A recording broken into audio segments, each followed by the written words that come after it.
رحمت عالم صلی اللہ علیہ وسلم کہ ہاں ایک یہودی بچے کی آمد و رفت رہتی تھی.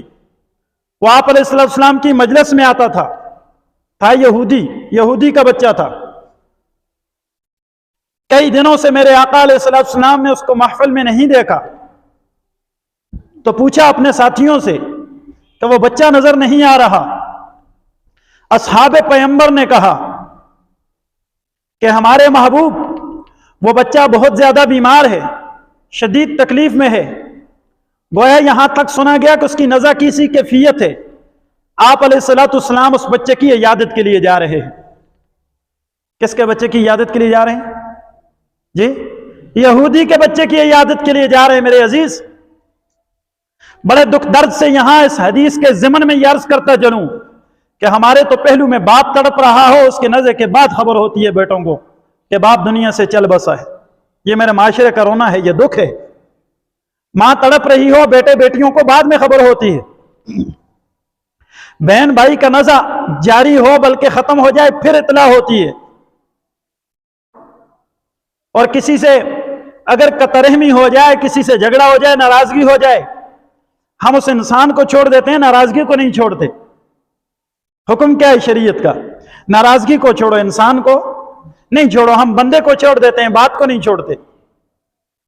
کہتے ہیں جس طرح دن چٹن اس طرح سر چٹو جلسی اسی معاف نہ کر سکتے. پھر مشہور گل ہے کہ اس طرح سر تخت نہ لگ جلسی اسی معاف نہ کر سکتے. یہ بہت بڑا دکھ ہے. وہ دیکھیے میرے محبوب یہودی کے بچے کی عیادت کے لیے جا رہے ہیں. آپ علیہ السلام پہنچے، دیکھا کہ اس بچے کی آخری سانسیں چل رہی ہیں. آپ علیہ السلام نے اسے کلمے کی دعوت دی. آپ علیہ السلام نے اس پہ کلمہ پیش کیا اور میں بیٹا یہ کہو جو میں کہتا ہوں. اس بچے نے، روایات میں آتا ہے، اس بچے نے سوالیہ نظروں کے ساتھ اپنے باپ کو دیکھا، کیونکہ باپ سے ڈر رہا تھا وہ نزع کی کیفیت میں بھی، کہیں میرا باپ مجھے دین سے پھرنے کی وجہ سے مار نہ ڈالے. تو آپ علیہ السلام نے جب کلمہ پیش کیا تو اس یہودی بچے نے اپنے باپ کی طرف دیکھا تو اس بچے کا بخت جاگ اٹھا. اس بچے کے باپ نے کہا تے ابو القاسم. ابو القاسم رسول اللہ صلی اللہ علیہ وسلم کی کنیت مبارک ہے. فرمایا جو ابو القاسم کہتا ہے اس کی بات کو مان لو. ادھر اس بچے کی زبان پہ کلمہ جاری ہوا، ادھر اس کی روح پرواز کر گئی. اور میرے محبوب صلی اللہ علیہ وسلم کی آنکھوں میں سے خوشی کے آنسو چھلک پڑے موتیوں کی طرح. اور آپ علیہ السلام نے بلند آواز سے الحمدللہ کا نعرہ لگاتے ہوئے کہا قربان جاؤں میں اس ذات پر ساری حمد و ثنا اس کے لیے کہ جس نے مجھ محمد کے واسطے سے ایک بچے کو جہنم سے ہمیشہ کے لیے محفوظ کر دی. میرے عزیزوں، میرے محبوب صبح شام اس امت کے لیے تڑپے ہیں، بڑے غم اٹھائے ہیں.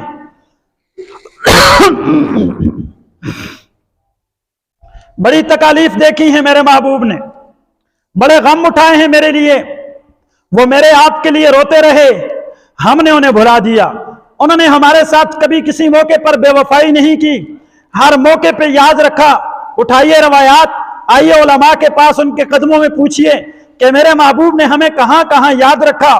میرے محبوب نے ہمیں ماں کی گود میں یاد رکھا، میرے محبوب نے ہمیں اپنے للک پن میں یاد رکھا، میرے محبوب نے ہمیں اپنے شباب میں یاد رکھا، میرے محبوب نے ہمیں اپنی نبوت کے ملتے وقت یاد رکھا، میرے محبوب نے ہمیں ہجرت کے وقت یاد رکھا، میرے محبوب نے ہمیں فتح مکہ پر یاد رکھا، میرے محبوب نے ہمیں اپنے عمرہ اور حج کے سفر میں یاد رکھا، میرے محبوب نے ہمیں دنیا سے پردہ فرماتے وقت تک یاد رکھا. یہ میں اور آپ ہیں کہ کسی غم گسار کی محنتوں کا کیا خوب میں نے سلا دیا.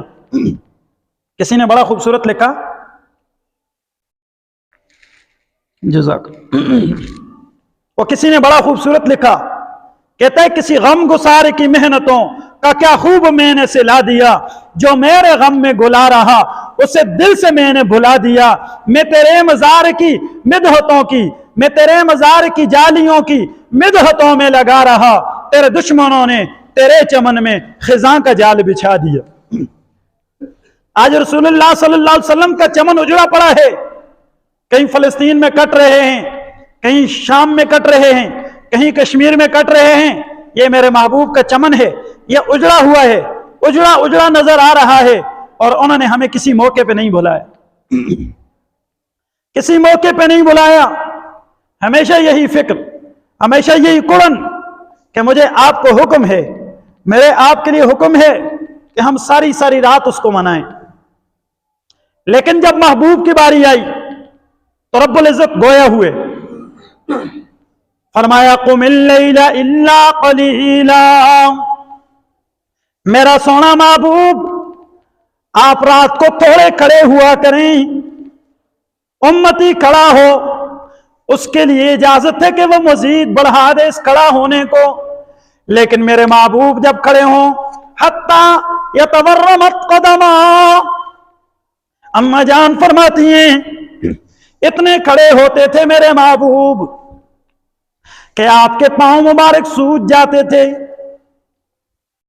قیام اللیل میں، رات کی عبادات میں اتنا کھڑے ہوتے تھے کہ آپ کے نالین پاپ کے قدمین مبارک سوج جاتے تھے۔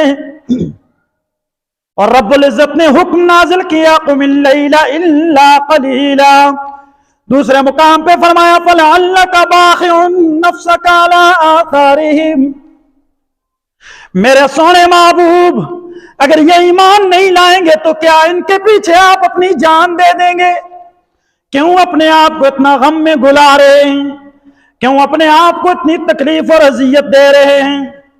آپ اذیت نہ دیا کریں نا اپنے آپ کو، آپ کو تکلیف میں آپ کا معبود نہیں دیکھنا چاہتا، آپ اتنا اپنے آپ کو مشقت میں نہ ڈالا کریں۔ فرمایا طٰہٰ ما انزلنا علیک القرآن لتشقیٰ، او میرا سونا محبوب، او طٰہٰ کی جبین والے میرے محبوب، یہ قرآن ہم نے اس لیے نازل نہیں کیا کہ آپ پر مشقت ہو جائے، ہم نے قرآن آپ پر نازل کیا ہے آسانیوں کے لیے۔ کس کے لیے نازل کیے؟ آپ کی تکلیفیں اور اذیتیں بڑھانے کے لیے نہیں، آپ کی تسکین کے لیے بھیجا ہے۔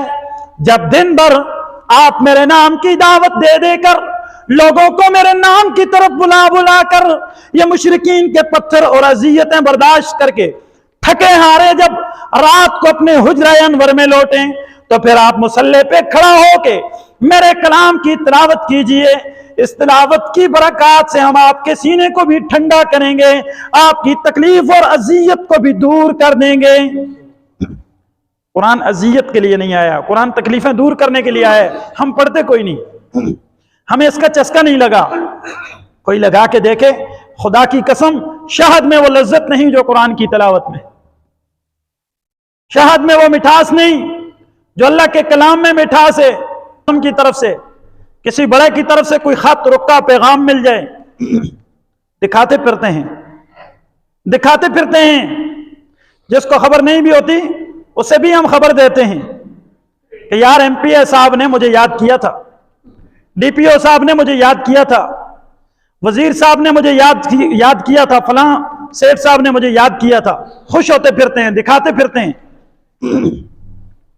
اور یہ سارے بادشاہوں کا بادشاہ، اور یہ سارے حکمرانوں کا حکمران، اور یہ سب سے بڑی ذات، یہ اس کا آیا ہوا پیغام نامہ ہمارے نام پہ کہ تم اسے پڑھو۔ میں تمہیں کیا پیغام دے رہا ہوں، تم اسے پڑھو۔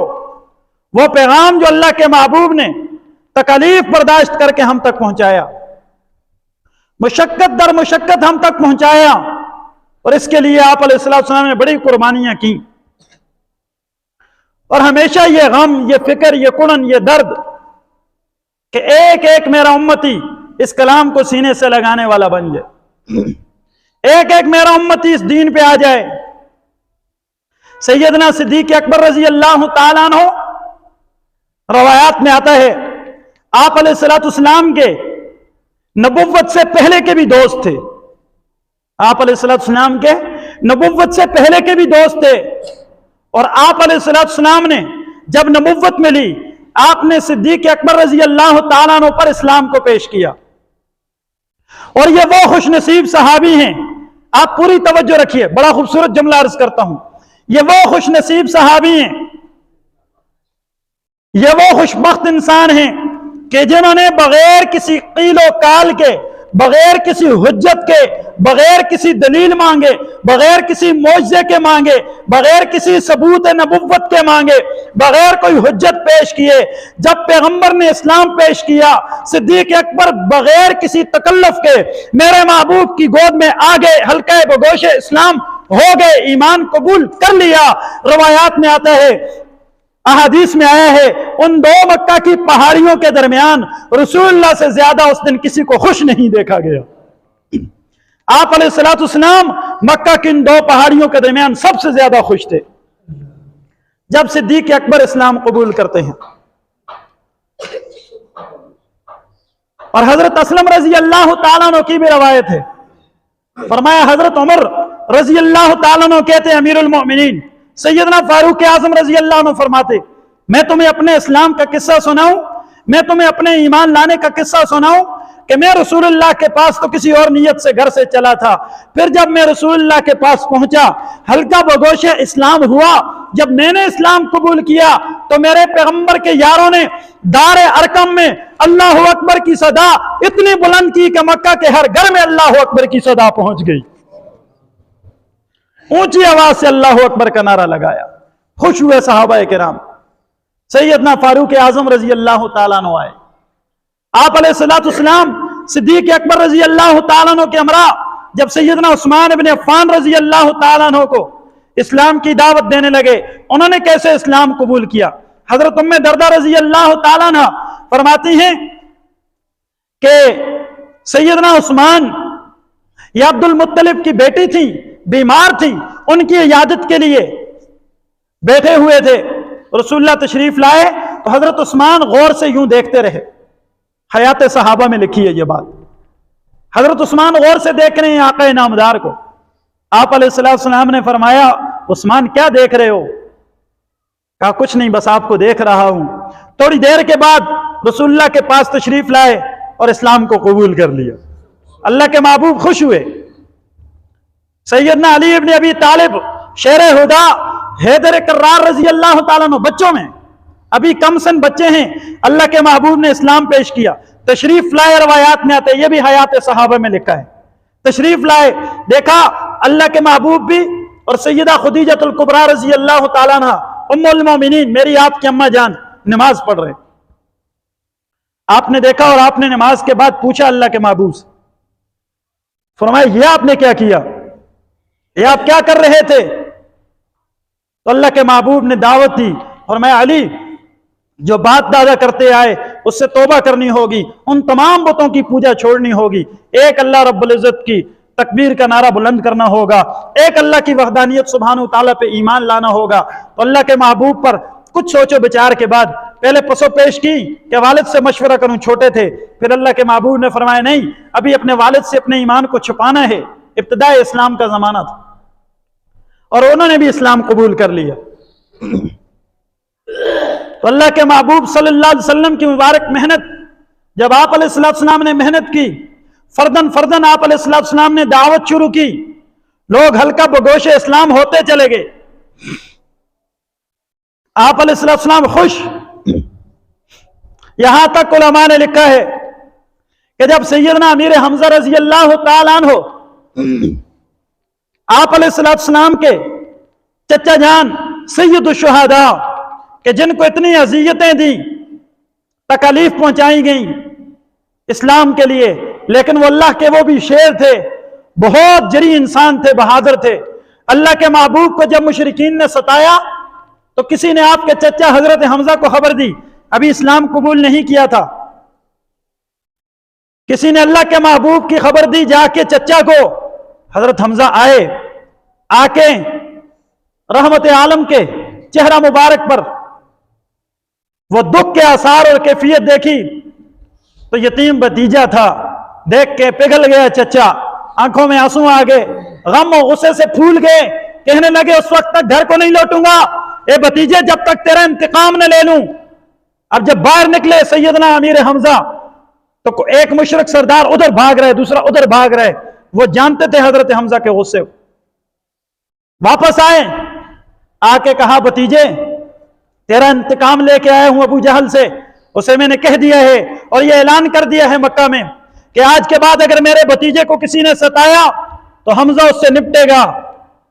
تو اللہ کے محبوب کوئی آثار خوشی کے نہ آئے بدلے پر، رسول اللہ خوش نہیں ہوئے تو کہا بھتیجا تجھے خوشی نہیں ہوئی؟ تجھے خوشی نہیں ہوئی؟ میں نے تیرا انتقام لیا، بدلہ لیا، تجھے خوشی نہیں ہوئی؟ کہا چچا جان مجھے اس سے بھی زیادہ خوشی تب ہوتی کہ جب آپ کلمہ پڑھ کے مسلمان ہو جاتے۔ اپنی ذات کے لیے پیغمبر خوش نہیں ہوئے کہ میری ذات کا انتقام لیا، کہا مجھے اس سے بھی زیادہ خوشی اس بات کی ہوتی۔ یہ بات بس دل پہ لگی، حضرت حمزہ کے چوٹ لگی دل پہ، کیونکہ وہ عرب تھے، عرب سردار تھے، وہ عربی غیرت کو جانتے تھے کہ عربوں کے ہاں انتقام لینا کتنی بڑی بات ہوتی ہے۔ وہ عرب والوں کے لب و لہجے سے واقف تھے، مزاج سے واقف تھے، بڑے حیران ہوئے، کہا انتقام لینے پہ سے خوشی نہیں ہوئی؟ واقعتاً یہ اسلام کوئی بہت بڑی دولت ہے۔ چوٹ لگی دل پہ، اور پھر جب اسلام قبول کیا تو رحمت عالم صلی اللہ علیہ وسلم کی آنکھوں میں خوشی کے آنسو تھے، آپ بہت زیادہ خوش ہوئے حضرت حمزہ رضی اللہ تعالیٰ عنہ کے اسلام قبول کرنے پر۔ تو میرے عزیزو، میرے محبوب کو یہ بہت زیادہ محبوب تھا کہ 100 کافروں کو قتل کر دیا جائے، اس سے زیادہ میرے محبوب اس بات کو محبوب رکھتے تھے کہ کسی ایک کافر کو کلمہ پڑھا دیا جائے۔ اقدامی جہاد فرض ہے، اس سے انکار نہیں کہ یہودی ہم پہ حملہ آور ہوں اور اس وقت ہم انہیں دعوت دیں، نہیں، اس وقت جہاد فرض ہے، اقدامی جہاد، لیکن ابتدا اسلام کی وہ دعوت ہے، دعوت کی مبارک محنت ہے۔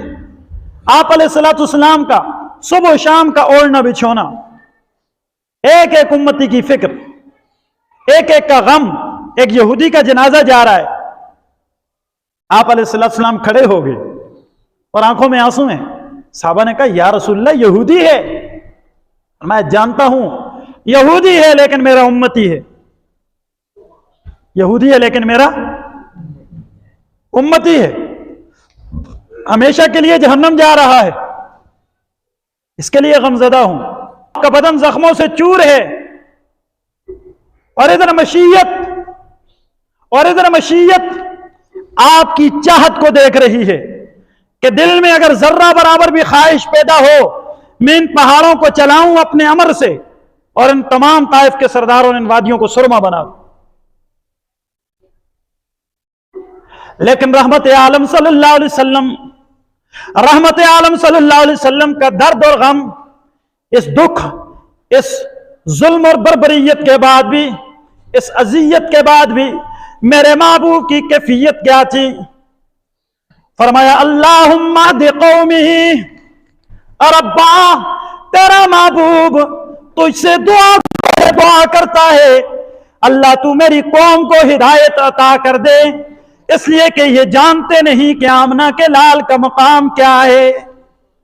وہ نبیوں میں رحمت لقب پانے والا، مرادیں غریبوں کی برلانے والا، فقیروں کا ملجا ضعیفوں کا ماوا، مفاسد کو زیر و زبر کرنے والا، قبائل کو شیر و شکر کرنے والا، اتر کر ہرا سے سوئے قوم آیا اور ایک نسخہ کیمیا ساتھ لایا، یہ بجلی کا کڑکا تھا یا سو تہادی، عرب کی زمین جس نے ساری ہلا دی۔ میرے محبوب فاران کی چوٹیوں سے قرآن لے کے آئے، جو بھی قرآن سے جڑتا گیا عزت پاتا گیا، جو بھی رحمت عالم کے دامن سے جڑتا گیا عزت پاتا گیا۔ سیدنا بلال رضی اللہ تعالیٰ عنہ رحمت عالم صلی اللہ علیہ وسلم کی آغوش میں آ گئے، حلقہ بگوش اسلام ہو گئے۔ مشرکین سرداروں نے اذیتوں کی حد کر دی، سیدنا بلال کے امتحان پر جب حد ہوئی، حضرت بلال رضی اللہ تعالیٰ عنہ نے فرمایا جتنا ستا سکتے ہو ستاؤ، جتنا اذیتیں دے سکتے ہو دو، تم بلال کی جان تو لے سکتے ہو لیکن بلال کے دل سے ایمان کو کبھی نہیں نکال سکتے۔